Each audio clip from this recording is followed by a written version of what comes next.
Okay, hi, my name is Nicole. This is Time to Reflect.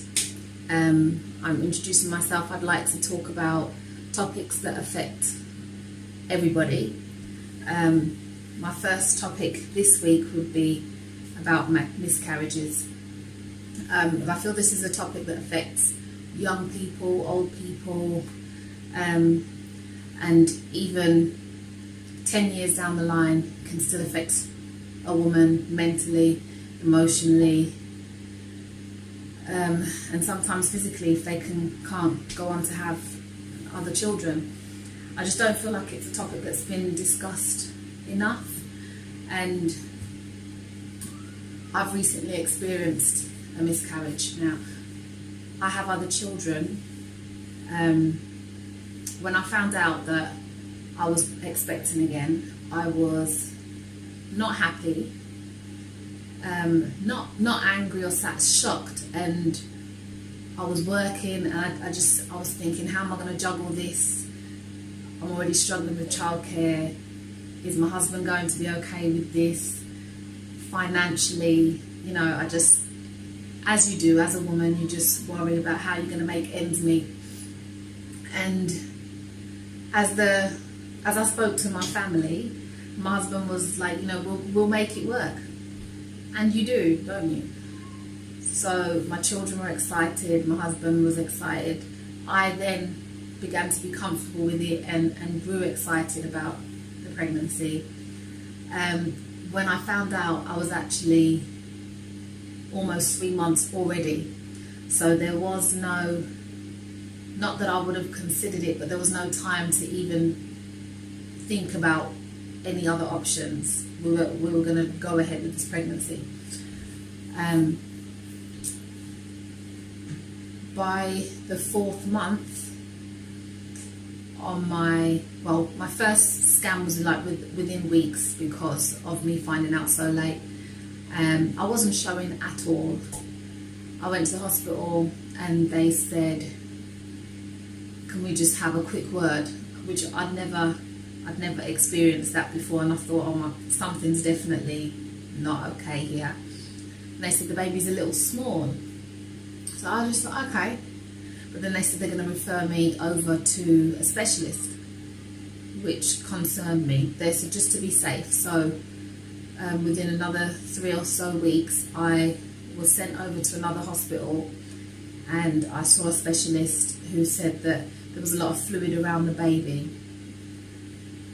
Then I was spoken to by a counsellor and almost encouraged to consider having termination. My husband and I and my children and my mum, we all decided no, we'll leave this to God. He's the one that planted this seed here. If it's not going to happen, we'll let it happen naturally. And if it is, then we're going to give it the opportunity. So we carried on. I began to be quite ill, which I'm quite ill throughout all of my pregnancies anyway. And then 4 weeks later, I had another. Every 2 weeks I was going for a scan.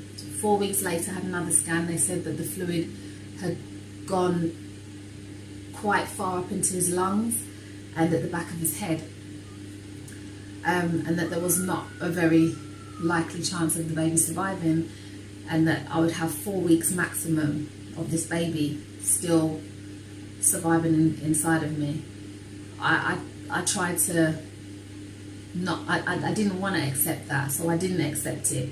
Although it was still present in my head, I was still aware of it, I didn't want it to be so. So 4 weeks I was like, okay, everything's still going ahead, I still feel some movement.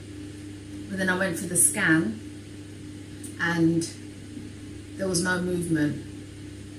So I don't know whether it was a psychological thing or whether there was movement and the movement was stopped the night before or what, I don't know, because the movement had slowed down, and by this point I was expecting some kicks and stuff, which I wasn't getting. I was just getting slight movements. they then told me that the baby had passed away, which was a big, massive shock. Very sad. Like, I see it as though it was yesterday. It doesn't come out of my head. I screamed out no. And this was on a Friday, and they said that I couldn't deliver the baby until the Sunday. I didn't realise I wasn't even thinking about having to deliver the baby still. So I was like a week away from being 6 months pregnant at this point.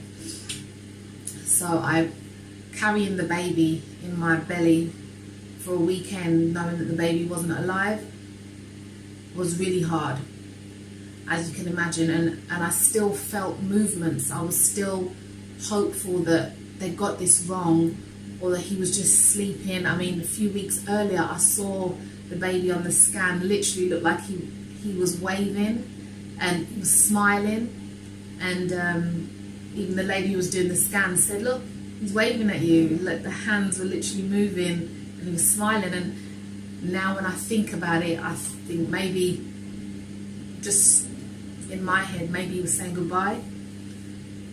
So I have my shades on because I don't want to cry for the world to see. But I do feel it's important to share this, because there's some young girls in their teens that hopefully aren't experiencing this, but someone will experience the loss of a baby before the baby has arrived full term. So yeah, carrying the baby that weekend was very, very, very, very hard. And then to actually deliver the baby on top of that, still being hopeful that when the baby comes out, they'd made a mistake and the baby's still alive. I couldn't physically look at my baby for about half an hour. I was relying on the reaction of my mum and my husband, because I couldn't look down to see that this baby was lifeless.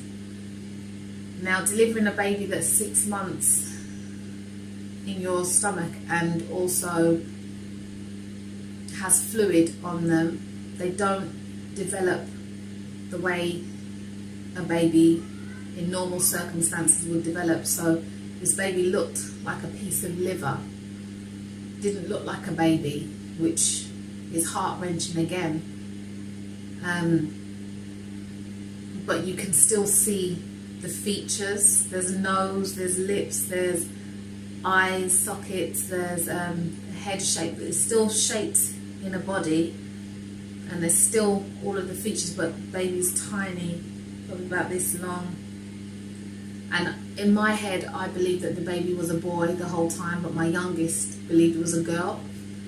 And I had a scraping done, a little bit of skin off of the baby's foot. I still say his, off of her foot. And 4 weeks after I delivered the baby out, 12 weeks after, I was told that the baby was diagnosed with Turner syndrome, which only girls have.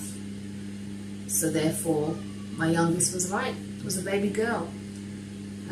We then had to arrange a funeral and bury the baby, a little beautiful white coffin, which I carried, which was very difficult, because no matter what size, what term you carry to, that it's still your baby. I still rubbed my belly day and night while I was growing. I was very big. So for the first 3 months, when I didn't even know I was expecting, as soon as I found out, within 3 or 4 weeks, I literally bloomed out. I was all belly, but quite big. Yeah, this has been a very emotional time, and this happened in March. We're now in September, and I still feel the effects physically and emotionally. Like, I still cry about the loss of my baby, because I feel as though I went to I went to a supermarket to buy Ovaltine. I drove for miles and miles and miles to get to the supermarket to buy Ovaltine, and I came back without the Ovaltine. That's how I feel. Like I carried for such a long time, and I delivered a baby, and I came home with no baby. It feels like a wasted journey, but it was a really difficult journey to make as well, so the loss is even greater. I still now have urges for the baby. I feel like I want to try and replace the baby, and then on the other hand, I feel like I could never go through that again, and I'm scared. So right now, to be honest, I don't know where I am emotionally and mentally. I'm struggling still, although I put on a brave face, as you do, and carry on. Inside, my heart's broken, and nobody knows unless they've experienced it. I've spoken to women who are in their 40s, 50s, 60s even, that have said that they experienced a similar thing, and that they've never got over it. And also, like, the birth of the baby is not, you may think because you haven't gone full term that the birth will be less painful, less of a emotional experience. Trust me, the birth was harder than my 3 children. The birth, because it was induced with tablets to begin the process of contracting, it was every hour that I took 2 tablets for 4 hours, I think. And the pain, jeez, the pain is no less painful than a full-term birth, probably worse, because it's not natural. It's something that I can see in my head all the time. My husband sees it in his head at times, because it's something that it doesn't come out, it doesn't go away just because the event is over. It's such a difficult time, such a difficult experience, that it stays with you. Please, if there's any questions, or even if I've helped someone to understand what they're going through, or what they're going to experience, if someone's actually going through this right now, I'd just like some feedback. If you could comment, share, subscribe, and let me know whether this has helped, because I didn't do this for myself. I've done this to try and help other people who may not have anyone to talk to, or just don't have an idea of what to expect if they're in this predicament. I mean, I didn't have a clue what to expect, and everything I went through was a totally new experience, and there was no one, I didn't want to talk to anyone because I was so emotionally caught up in myself. I couldn't speak to anyone. So maybe just to watch something and hear someone who knows firsthand, if you have anything that you want to share, anything you want to ask, any links that you want for support, because there is support out there. I personally couldn't use the support, and I felt as though I was okay. I still feel I'm okay, but it would never hurt to speak if I did doubt that. It's really important because it can have a long-term effect. So I hope I've reached out to someone in need, and thank you for listening. The next topic will be this, I think, the stabbing culture that's taking place at the moment. It's another subject that's dear to my heart, the young people, the loss of lives. So if you're interested, please watch my next video. Peace out.